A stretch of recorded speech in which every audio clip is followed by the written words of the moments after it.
If your company signs this deal, you will lose everything within 18 months.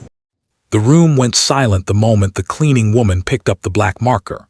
A minute earlier, men in tailored suits had been laughing at her. Now, the millionaire at the head of the table was staring at the numbers she had written across the glass wall, and for the first time in his career, Adrian Vale had no idea what to say. Please comment where you are watching this video from. Subscribe to this channel so you don't miss out on our heartfelt stories. A nervous chuckle escaped from someone near the window, but no one joined in. Adrian leaned back in his leather chair, studying the woman he had invited into the meeting as a joke. Her name was Lena Hart. She wore a plain gray cleaning uniform, inexpensive black shoes, and yellow rubber gloves that were still damp from wiping coffee stains off the conference table. Her dark hair was pulled into a low knot, and a faint streak of dust marked one side of her face. She looked like she had entered the wrong room, but the figures behind her told a different story. Projected revenue, hidden liabilities, acquisition costs, patent exposure, customer retention collapse. She had rearranged the company's entire financial strategy in less than 3 minutes. Adrian's smile disappeared. "Who told you that?" he asked. "No one." Her voice remained steady, though her heart was pounding so hard she could feel it in her throat. Adrian slowly rose. "Then explain how a cleaning lady knows confidential details about a $200 million merger."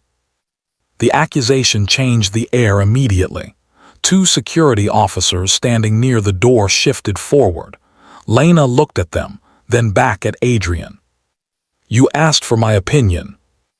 "I asked because half the room thought it would be entertaining." A few executives lowered their eyes. Lena's expression hardened, but she refused to let them see the humiliation burning inside her. "And now it isn't entertaining anymore." Adrian stepped closer. He was tall, broad-shouldered, and dressed in a charcoal suit that probably cost more than Lena earned in 6 months. At 39, he had built Vale Dominion Group into one of the fastest-growing investment companies in the country. Business magazines called him ruthless. Competitors called him dangerous. Employees rarely called him anything when he was nearby. His steel blue eyes remained fixed on her. "Where did you get those figures?" Lena removed one yellow glove, reached for the merger report on the table, and opened it to a page filled with charts. "From here." One of the executives laughed uneasily. "That report supports the acquisition." "No," Lena said. "That report was written to make the acquisition look safe."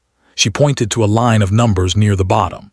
"The company you want to purchase claims it retained 82% of its premium clients last year, but their service revenue fell by almost 40%. That only makes sense if most of those clients stayed on paper while quietly reducing their contracts." She turned another page. "They also counted pending patent approvals as assets. If those patents are rejected, this valuation collapses."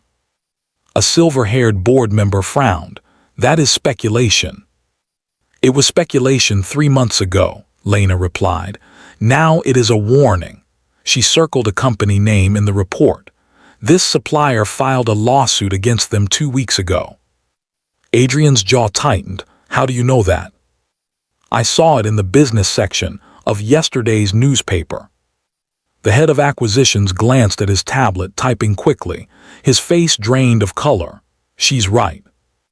The room erupted in low whispers. Lena placed the marker down. Adrian stared at her as if she had become a stranger before his eyes, but she had not always been a stranger to him.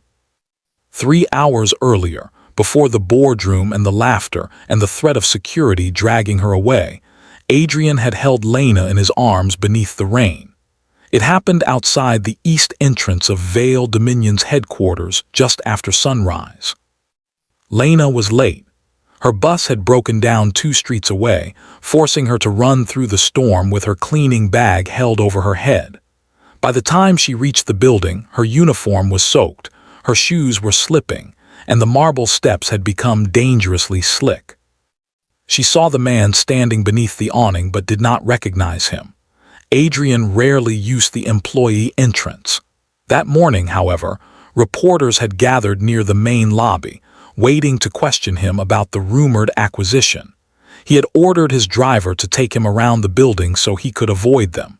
He was checking his phone when Lena hurried up the steps. Her foot slipped. She gasped as the ground vanished beneath her. Before she could fall, a strong arm caught her around the waist. Her body collided with Adrian's chest. For one suspended second, neither of them moved. Rainwater glistened on her cheeks. Her fingers gripped the lapels of his expensive coat. Adrian's hand remained against the curve of her waist, steadying her. Lena looked up. His face was inches from hers. There was something startling in his eyes, not softness exactly, but surprise, as though he had forgotten what it felt like to hold someone without planning it first. "Are you hurt?" he asked. Lena swallowed. "No." His gaze dropped briefly to her lips before returning to her eyes. "Are you sure?" She became aware of the warmth of his hand through her wet uniform. "Yes." Neither of them stepped away. A car horn sounded from the street. Adrian released her slowly. Lena smoothed her uniform, embarrassed by the sudden rush of heat in her face. "Thank you. You should be more careful. And you should not stand where people are trying to walk." One of Adrian's eyebrows lifted. Most employees apologized before he finished speaking. This woman, apparently unaware of who he was, had nearly fallen into his arms and then blamed him. "You ran into me. You were blocking the dry part of the steps." Adrian glanced at the wide entrance around them. "There are 12 feet of space. And somehow you managed to occupy all of it." For the first time that week, Adrian laughed. It was quiet and unexpected. Lena stared at him. He looked different when he smiled. Less like a man carved from stone and more like someone who had once known happiness. Then the glass door opened. Marcus Flint, Adrian's chief operating officer, rushed outside. "Mr. Vale, the board is waiting." Lena froze. Her eyes widened as she looked from Marcus to Adrian. Mr. Vale, the Adrian Vale, the millionaire whose name was printed on the front of the building. The man whose employees straightened their backs whenever his elevator doors opened. Adrian watched the realization spread across her face. "You were saying something about me occupying too much space." Lena stepped away. "I need to work." She hurried through the entrance before he could respond. Adrian followed her with his eyes. Marcus gave him a confused look. "Do you know her?" "No."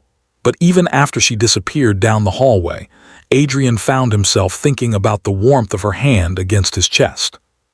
Lena spent the next 2 hours trying not to think about him at all. It was difficult. Every corridor carried his name. Every screen in the lobby displayed his face beside headlines about the merger. Employees whispered that the deal would make him one of the richest men under 40. Lena cleaned around them without speaking. She had learned long ago that invisible people heard everything. Executives discussed layoffs while she emptied waste baskets. Managers revealed affairs while she cleaned private offices. Employees complained about salaries, marriages, promotions, and secrets as though the woman wiping the floor had no ears. That morning, the merger dominated every conversation. Vale Dominion planned to purchase a technology company called Aurora Vector. The deal was supposed to transform the future of the business. But as Lena collected abandoned printouts and discarded notes, small details began troubling her. A supplier name she recognized from a newspaper lawsuit, customer figures that contradicted the revenue charts, a patent valuation that made no sense. She told herself it was none of her concern. She had enough problems already. Her younger brother, Daniel, needed another surgery. The hospital had given her until the end of the month to pay the deposit. Lena had been working double shifts, sleeping 4 hours a night, and selling the last pieces of jewelry her mother had left her. Losing this job was not an option. That was why, when she entered the executive conference room to clean during the midday break, she kept her eyes lowered. The board members had returned early. Lena quietly moved around the table, replacing water bottles and collecting used cups while Adrian stood near the window arguing with the head of finance. "The risk model is clean," the finance director insisted. "Then why do I feel like someone is selling me a beautiful house with smoke already coming from the basement?" Adrian replied. No one answered. Lena glanced at the report lying beside a coffee cup. Adrian noticed. "You." She stopped. The entire room turned toward her. "Sorry." "You have been staring at that page for the last 30 seconds. "I was cleaning." "With your eyes."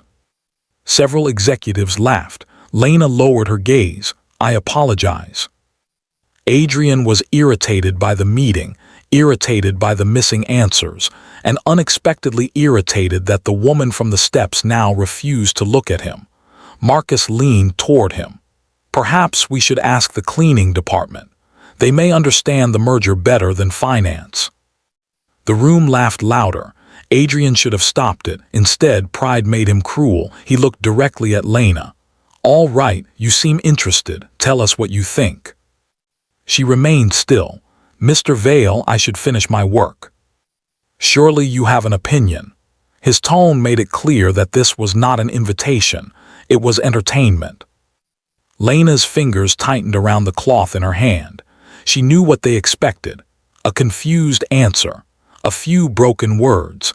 Something they could laugh about before returning to their expensive decisions. She looked around the table and saw 12 powerful people waiting for her humiliation. Then she remembered the hospital invoice folded inside her handbag. She should have walked away. She should have protected her job. Instead, she looked at Adrian and asked, "Do you truly want my opinion?" His mouth curved slightly. "I insist." Lena removed her gloves. She picked up the merger report. And 5 minutes later, every person in the room had stopped laughing. Now Adrian stood in front of the glass wall, staring at the evidence she had uncovered. The security officers still waited near the door. Marcus looked furious. The head of finance appeared sick. Adrian's humiliation had turned against him, but he was not a man who surrendered control easily. "You expect me to believe you noticed all this while cleaning tables?" he asked. Lena met his gaze. "No, I expect you to verify it." A board member cleared his throat. "We should postpone the vote." Marcus slammed his hand against the table. "Because of a cleaner's theory." "Because the theory is supported by numbers," another director replied. Marcus turned to Lena. "You have no qualifications to advise this board." Something flickered across her face. Pain. Adrian saw it before she hid it. Lena calmly put her glove back on. "You are right." She gathered her cloth and spray bottle. "I have no position here. I was only answering a question." She walked toward the door. Adrian should have let her leave. Instead, he said, "Wait." Lena stopped but did not turn. "Be in my office at 6. She looked back at him. "Why?" "Because I want to know who you really are." Marcus's expression changed. For the first time, fear appeared in his eyes. Lena noticed it. So did Adrian. And suddenly, the meeting was no longer about a dangerous merger. It was about the cleaning woman who knew too much, the millionaire who had tried to humiliate her, and the secret one of his most trusted executives was desperate to keep buried. Lena stepped out of the boardroom with her cleaning cart, refusing to look back even though she could feel dozens of eyes following her down the hallway. The laughter that had greeted her a few minutes earlier had vanished. Now there was only silence, not the comfortable kind, the dangerous kind. She pushed the cart toward the service elevator, trying to steady her breathing. "Miss Hart." She stopped. One of the younger board members hurried after her, his expensive shoes echoing against the marble floor. I wanted to apologize."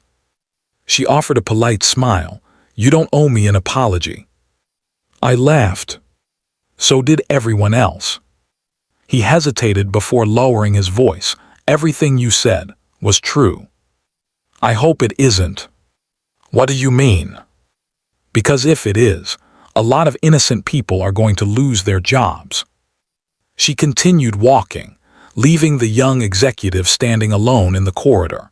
He watched her disappear around the corner, wondering how someone with a mop and bucket understood corporate strategy better than people who had spent decades in boardrooms. Inside the conference room, Adrian remained standing before the glass wall. No one dared to speak. Finally, he looked toward the head of acquisitions. Verify every number she mentioned. It could take hours. You have 30 minutes. 30. You heard me. The executive swallowed. Yes, sir. The room burst into frantic activity. Phones rang. Laptops opened. Emails flew across continents. Analysts were dragged into emergency conference calls. For the first time since the merger discussions had begun, panic replaced confidence. Marcus Flint remained surprisingly calm. Too calm, Adrian noticed. You don't seem concerned. Marcus folded his arms. Because I don't think we should allow a janitor to derail months of negotiations. She didn't derail anything. Marcus forced a smile. Adrian, you're letting curiosity cloud your judgment. Adrian slowly turned toward him. You've worked with me for 11 years. I have. When have I ever ignored evidence? Marcus said nothing. And why? Adrian continued quietly. Did your face change when I asked her to come to my office? It didn't. It did. Marcus laughed. You're imagining things. But Adrian wasn't. He had spent his life reading people. It was one of the reasons he had become one of the youngest self-made millionaires in the country. Fear. Marcus had looked afraid, not annoyed, not surprised, afraid. Lena spent the afternoon polishing executive offices, pretending nothing had happened. The gossip spread faster than wildfire. Every employee seemed to know. The cleaner embarrassed the board. She exposed mistakes in the merger. The CEO called her into his office. Some versions were already exaggerated beyond recognition. Lena ignored them. She simply worked. Around 4 o'clock, she entered one of the archive rooms to replace cleaning supplies. The moment she closed the door behind her, someone spoke. I knew I'd find you alone. She turned sharply. Marcus. He quietly shut the door. Lena instinctively stepped backward. What do you want? His smile never reached his eyes. You've caused quite a stir today. I answered a question. You should have kept your opinions to yourself. I tried. Marcus walked closer. You know, curiosity has ruined many promising lives. Lena's grip tightened around the spray bottle. Is that a threat? It's advice. She stared directly into his eyes. You seem very nervous. His expression hardened. I've worked too hard to let someone like you destroy everything. I don't even know what you're talking about. No, he leaned closer. Then forget today's meeting. I already have. Good. And if Mr. Vale asks me questions? Marcus smiled again. You'll tell him you guessed. Lena said nothing. You'll tell him you enjoy reading newspapers. Still nothing. You'll tell him you got lucky. She folded her arms, and if I don't? For the first time, the warmth vanished completely from Marcus's face. Your brother's surgery is expensive. Every color drained from Lena's face. How do you know about Daniel? Marcus adjusted his cufflinks. I know many things. Her heartbeat became painfully loud. If you enjoy working here, if you want your brother treated, he paused deliberately, don't become a problem. He walked past her. Before opening the door, he looked back one last time. Cleaning is honest work. Then he left. Lena remained frozen. She hadn't told anyone at work about Daniel. No one. Not even the Human Resources Department knew why she constantly accepted overtime. How had Marcus found out? Across town, Daniel Hart sat beside a hospital window reading an old science magazine. At 17, he had inherited his sister's curious mind. Machines fascinated him. Numbers fascinated him. The only thing stronger than his intelligence was the illness slowly weakening his heart. A nurse approached. "You have a visitor." Daniel smiled. "Lena." "No." A man in a black suit entered. Daniel frowned. "I don't know you." "You don't need to." The man placed an expensive fruit basket on the table. "I work with your sister." Daniel relaxed slightly. "Is she okay?" "Perfectly." "What do you want?" The stranger smiled politely. "Nothing." He glanced toward Daniel's medical chart. "Take good care of your sister." Then he walked away. Daniel watched him leave, suddenly uneasy. At exactly 6 o'clock, Lena stood outside Adrian Vale's office. She considered leaving. Nothing good could come from this, but refusing the CEO's request would almost certainly cost her job. She knocked. "Come in." The office overlooked the city skyline through floor-to-ceiling windows. The setting sun painted the buildings gold. Adrian stood beside the glass with his jacket removed and sleeves rolled neatly to his forearms. For the first time all day, he didn't look like an untouchable millionaire. He looked tired. He gestured toward a chair. "Please." "I'd rather stand." "As you wish." Silence settled between them. Finally, Adrian spoke. "I owe you an apology." Lena blinked. "I humiliated you." "You tried." "I succeeded." She didn't answer. "I shouldn't have asked for your opinion the way I did." "No." "I've replayed it several times." She finally met his eyes. "Why?"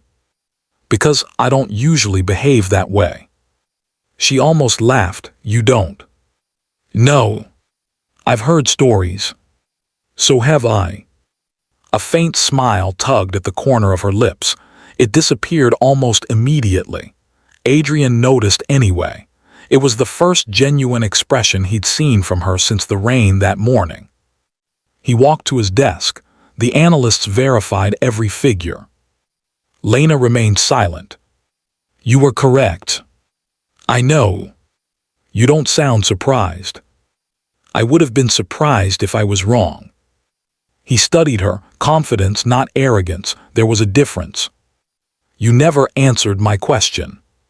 "Which one?" "Who are you?" She looked toward the city lights beyond the window. "No one." "I don't believe that." "You don't have to." "You understand financial models." "I read." "You understand corporate law." "I read." "You recognized accounting manipulation." "I read." Adrian smiled slightly. "You expect me to believe books alone taught you all that?" She hesitated, then quietly answered, "My father believed libraries were free universities." "What did he do?" "He repaired elevators." "And your mother?" "She taught mathematics at a public school." Adrian waited. Lena looked away. "They're both gone." "I'm sorry." "So am I." Another silence followed. Adrian opened a folder lying on his desk. "I asked Human Resources for your employment records." Her eyes narrowed. "I've worked here 11 months. Before that?" She didn't answer. "There are 5 missing years." Her breathing slowed. "I traveled." "No." He slid another paper across the desk. "I couldn't find any employment history because someone erased it." Lena's face changed. Not fear, resignation. "You've been investigating me." "I've been trying to understand you." "You shouldn't." "Why not?" "Because sometimes understanding people creates more problems than ignorance." Adrian leaned forward. "Someone erased your past." "Yes." "Who?" "I don't know." "You expect me to believe that?" She looked directly into his eyes. "I expect you to believe I stopped looking." Before Adrian could respond, someone knocked urgently. His assistant entered without waiting. "Sir." "What is it?" "The acquisition company." "What about them?" They've disappeared. What? The CEO resigned an hour ago. The board. Missing.